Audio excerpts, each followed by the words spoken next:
back with Betty Henderson of SSRIstories.com. And we're talking about all the side effects that the FDA actually acknowledges of these serotonin reuptake inhibitors.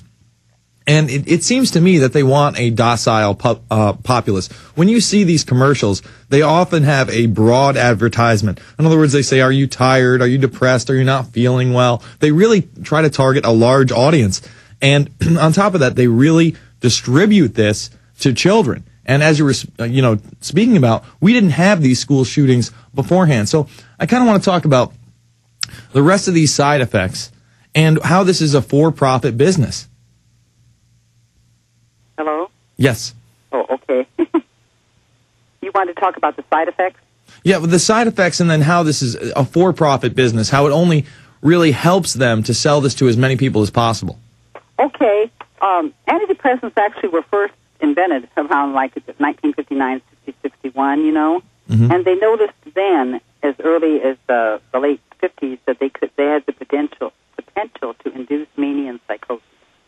And so doctors were always careful, and the scientists, were careful. This was when our country was a little bit different about giving people these drugs. They were usually given in hospitals or not as much. Okay, but then in 1988, Eli Lilly invented Prozac and marketed it, and they did. It was a sort of a marketing job, and of course, the lobbyists, were sort of paid off, I think, in Washington D.C., and it was hailed as a miracle drug, which of course it is not. And also, they were much more powerful in the sense of the serotonin reuptake inhibitor action of it than the older antidepressants. And so they were causing side effects that they hadn't really actually seen that much with the older antidepressants, although they had seen some of it. Mm-hmm. But, some of the antidepressants are like hallucinations, abnormal thinking. This is all in the physician's desk reference. I'm not making this up. You can go to the PDR and look it up. Mm-hmm. Personality disorder, amnesia, manic reaction. And you probably don't know what a manic reaction is. There's different kinds. There's like kleptomania. It can cause you to want to steal. Pyromania, setting arson, setting fires. Dipsomania, that means that you have a craving for alcohol. Many people who start on these SSRIs, like Prozac and Paxil, Zoloft, end up becoming alcoholics, and they don't know why. They haven't a clue. These people have no clue.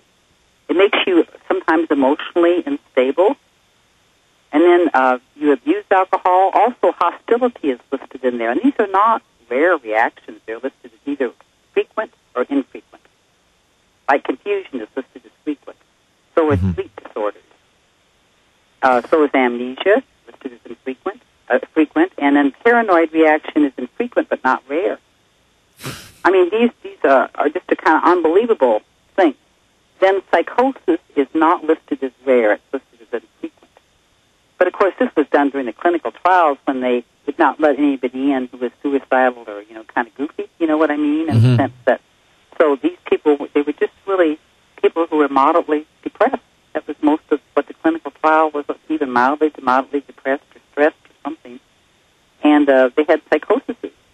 They also cause agitation. That is listed as frequent in the physician's desk reference and in the insert to the drug. Mm-hmm. They cause abnormal dreams. They can suppress your REM sleep and then allow your muscles in your body to move when they're ordinarily, in REM sleep, when you're dreaming, you're paralyzed. But with these drugs, you can actually move. So you can get up and work out, act out your worst nightmares. It's just, kind of now, I've been up late. I do this show till midnight, then I go home. I've been seeing a lot of commercials for Ambien CR. And now, Ambien is not an SSRI. Mm-hmm.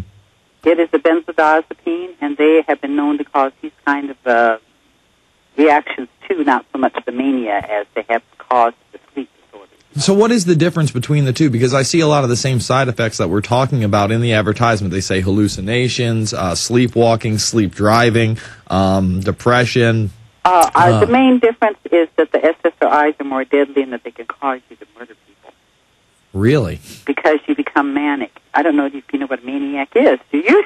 Well, I know what manic is, and I guess I've encountered a few maniacs in my day. We used to talk about maniacs back in the olden days, because I'm getting kind of old now, and everybody kind of, would shudder, like you knew what a maniac was. And yeah, so the benzodiazepines like Xanax they can cause sometimes a paradoxical reaction instead of like being more sleepy, you get more agitated and things like that. But they weren't widely known for these mass murders. So let's talk about some of these mass murders. Let's talk about some of these school shootings. You say you have over 3,000 stories on your website related to SSRI violence and aggression. Let's talk about some of the more extreme cases. Oh, okay. Well, of course, Columbine comes to mind first. Mm-hmm. You know, Eric Harris. Yeah, and Dylan Klebold. Yes. Dylan Klebold, we never knew what he was on because his records were sealed. So, yeah, a lot of it's still classified to this day. People don't understand that the records aren't out there. And the mainstream media, and I think it was just the 10th anniversary, really tried to gloss over a lot of the things that had come out in the past and said that they weren't really depressed and they weren't really taking these drugs. I saw it in USA Today. Well, no, Eric Harris was taking the drug, and it was known that he was taking the drug. I don't know why USA Today said that, but it was, untrue. He was, okay, but what happened to Eric Harris was he started taking Zoloft, which is an SSRI antidepressant, and he didn't feel well on it. So he went to the doctor, and the doctor took him off of it. And he came back 3 or 4 weeks later. This is in the Denver Post, by the way. This was in the Denver Post on November 5th, 2002.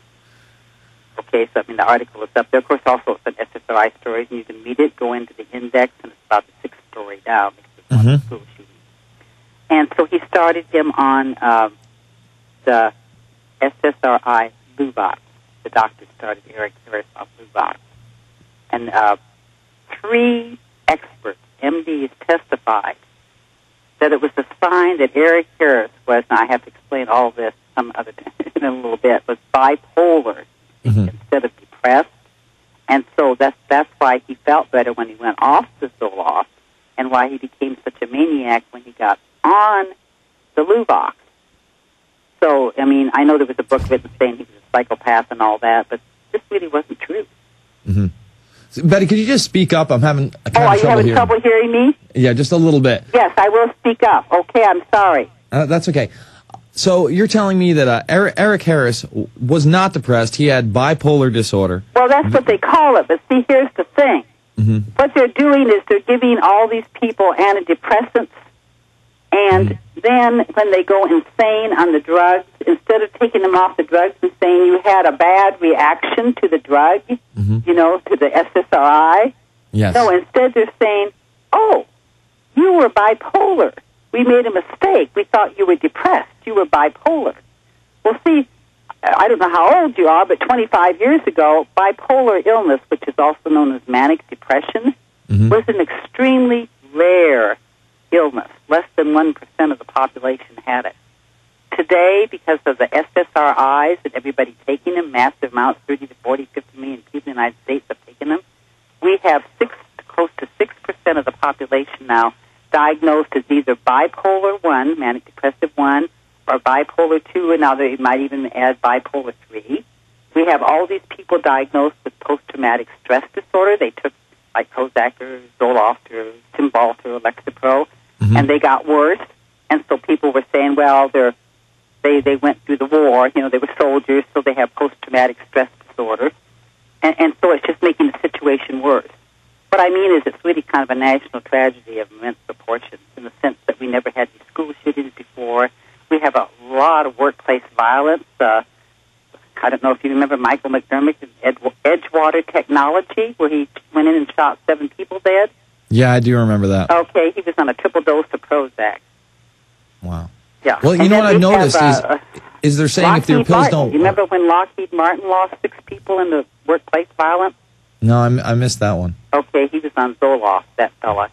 Well, I've noticed they want to, now instead of saying, oh, we did something wrong, they actually want to put people on more drugs. I've seen commercials for this drug called Abilify. If you're on, I think, Zoloft or Lexapro or Paxil. Yeah, and now you're still Abilify is an antipsychotic, and let me explain what this is all about. Okay. Okay, they invented antipsychotics. The first one was called Thorazine, back in the 50s.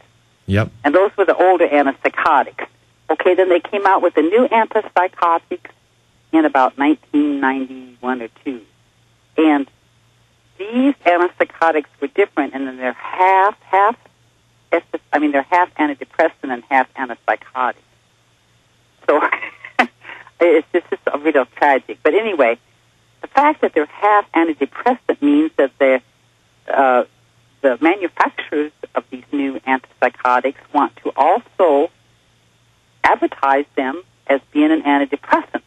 So they are trying to get approval from the FDA for it. Like Abilify is what they call an add-on. In other words, the ad will say, well, if your antidepressant isn't working or isn't doing what you want it to do, add on Abilify.